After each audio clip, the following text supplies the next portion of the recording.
First of all, the decision to create a border army or any army within Syria is not a decision of the Americans, it's a decision of PYD there. In fact, because of mistakes of Turkey, by way of otherifying the PYD, by way of underlining their ideological proximity with the PKK as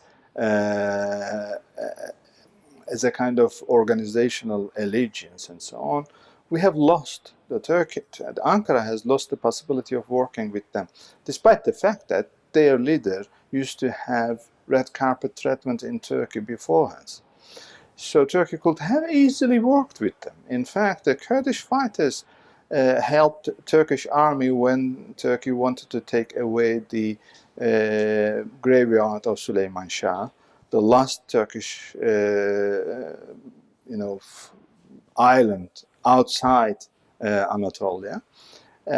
So a collaboration or cooperation there could have had immense positive repercussions or influence on Turkey's own Kurdish problem.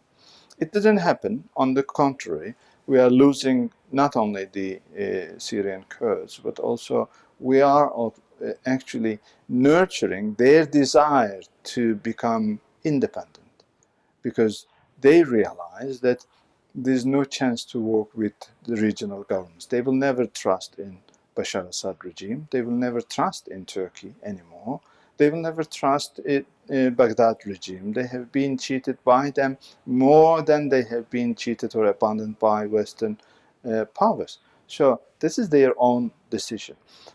The Americans made it public that they are going to support the process. Of course, the Americans are trying to, first of all, win over the Kurdish hearts, not against ISIS, but against Russia.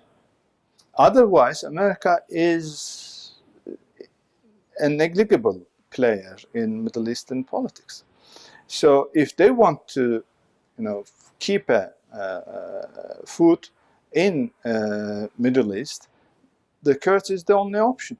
They cannot do it with Bashar al-Assad regime. They cannot do it as Turkey is doing with Tahrir al-Sham groups and so on. They are going to play with the only secularly minded group, which is PYD. The support from the United States is never going to be at the level of providing ammunition and logistics and so on. It's going to most probably on organizational level and so on. But it will eventually come true. It's not going to be only on the borderline. It's going to be the totality of the Kurdish military existence there. It is threatening for Turkey. Whether the United States is going to abandon the Kurdish dream or not is a question about not about the Kurds, not about the Americans. It is rather about whether the Syrian regime is going to change the cards in the region. First of all, Bashar Assad is there to stay. If Bashar Assad manages to run one more election, which is by and large accepted by the Western world, then we may soon find ourselves in an ironic situation where the American regime is also working with Bashar Assad. Because Bashar Assad is as secular as the Kurds. So if we look at the picture in Syria, there are two possible allies for the Americans. These are the Kurds, number one, and Bashar al-Assad regime, number two. Enemies, well, IS is the enemy of all, which is almost totally, destroyed or moved into Turkey. The other groups, which are actually playing either with Americans or with Turkey, are basically allies of Turkey, the proxies of Turkey. So, if Bashar Assad plays a clever game and actually sends a kind of good message to Washington, D.C., we can soon see Washington, D.C. recalculate the gains and losses of working with the Kurds. If the Americans find Bashar Assad more workable than the Kurds, they will abandon the Kurds. But Ankara shouldn't dream about the possibility of United States abandoning Kurds in favor of Ankara. There is no such a way.